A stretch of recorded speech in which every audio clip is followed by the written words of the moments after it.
However many times I've fallen, feel the weight of the world and I run to you. Hello and welcome to another podcast of the Gospel Rescue Mission. My name is Eric and I'm a guest host tonight. I'm sitting here with my buddy Scott Croucher, who's a current resident with us, and we're just going to talk about his story today. So what brought you to the mission originally? The first time I came to the mission because I needed help. I needed to check into options and I needed some mental health help. But more importantly, I needed to get right with the Lord. Mm-hmm. And so that was what had brought me here the first time. And I was going through a divorce, and then I went through mental health court as well. So those were all the things that had initially brought me to the mission the first time that I was here. So I did a video with you, and at that point you were either right out of the mission or just about out of the mission? I was out of the mission at that point. Right. And so at that point you were doing really well. Mm-hmm. And then tell me what happened after that. What happened after that is I had finally gotten in to see my neurologist. It took 6 months to see my neurologist, and I saw him in September. I had left the mission in June of 2017, and I saw the neurologist finally in September, and he told me that I couldn't work any longer. And why was that? Because of the dystonia torticollis that I had gotten from a medication that I took while I was here at the mission through options. So describe that I guess syndrome or disease that you have. How does it affect you?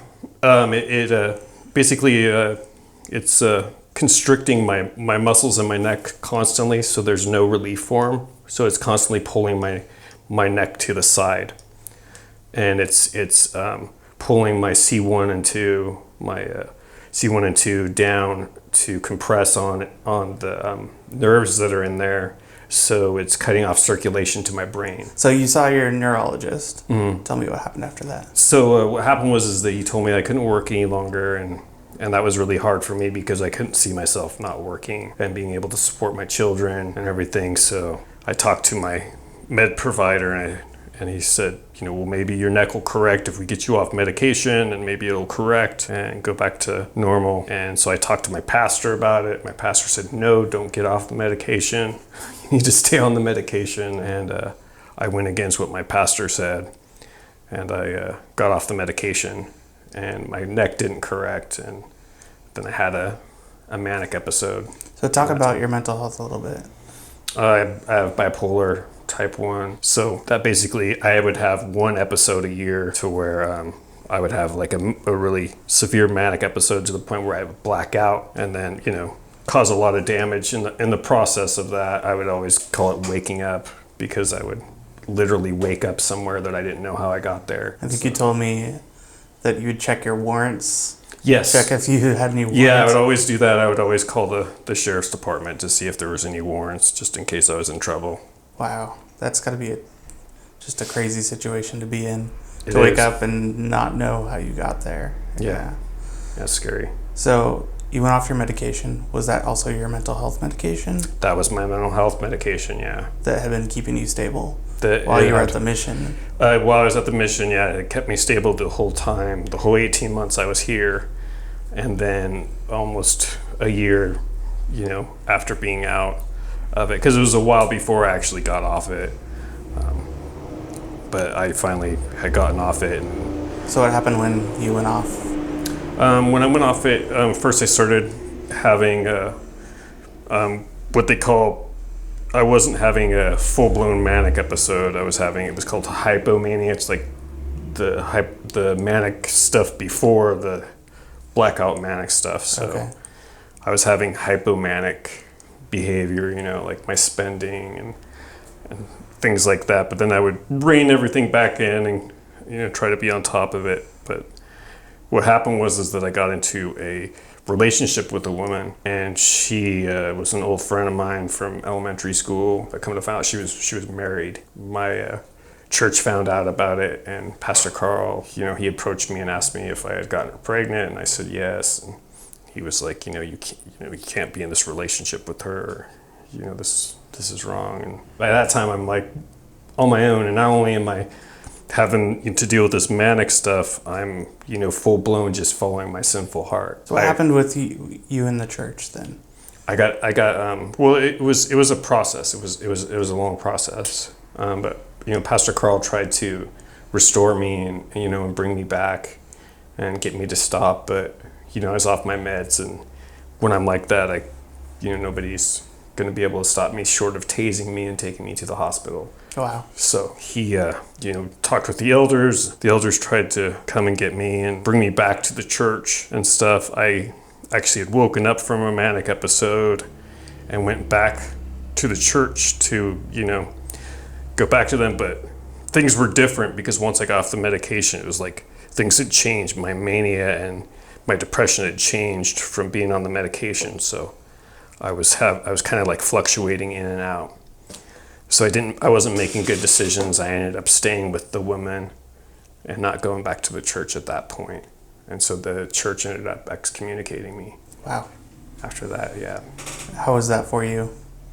At the time, I didn't think anything of it because I was following my sinful heart. Yeah. I thought that I could save her. I was like, I was following my own sinful heart. I was to save someone else. Yeah, to save someone else. Something only God can do. I was thinking that I could do that. Those are typical signs of,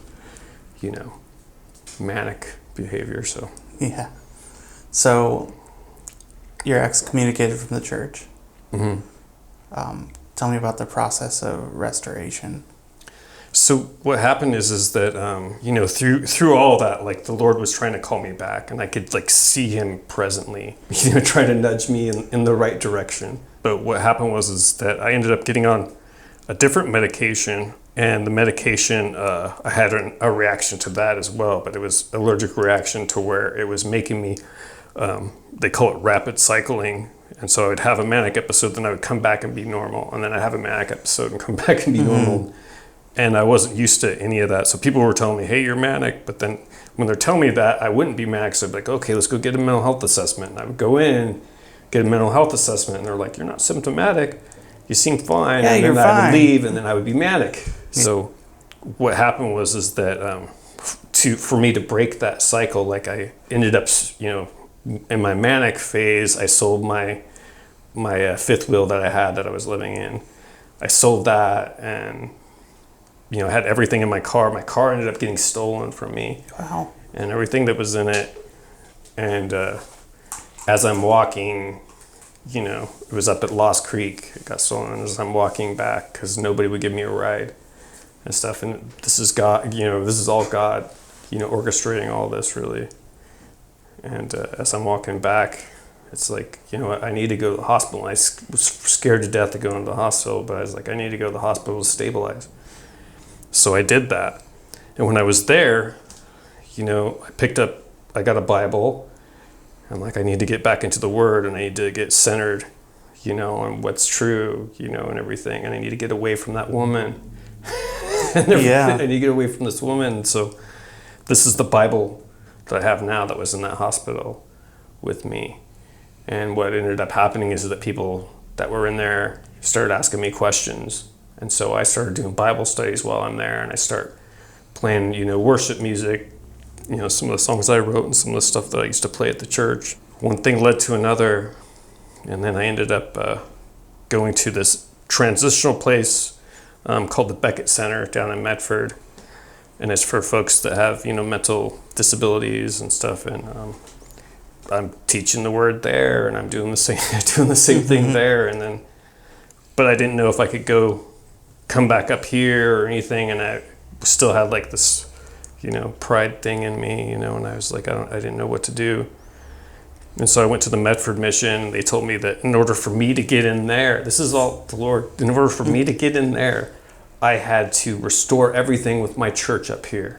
Wow. With Faith OPC in order for me to get in there. So that sounds like a scary thing. Yeah, so I'm like, oh, well, they wanted me to go back up there, and they wanted me to admit my sin in front of the entire church, and give this testimony in order for me to come back into the church.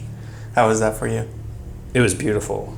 It was an amazing experience. I had no shame or anything. Pastor Carl gave a a sermon is in 2 Corinthians chapter 2 about, restoring after the brother in 1 Corinthians they had to kick out of the church, and they restored him once he had repented of his sins, and they restored him, and it was just a beautiful thing. It's like you're that person in the Bible.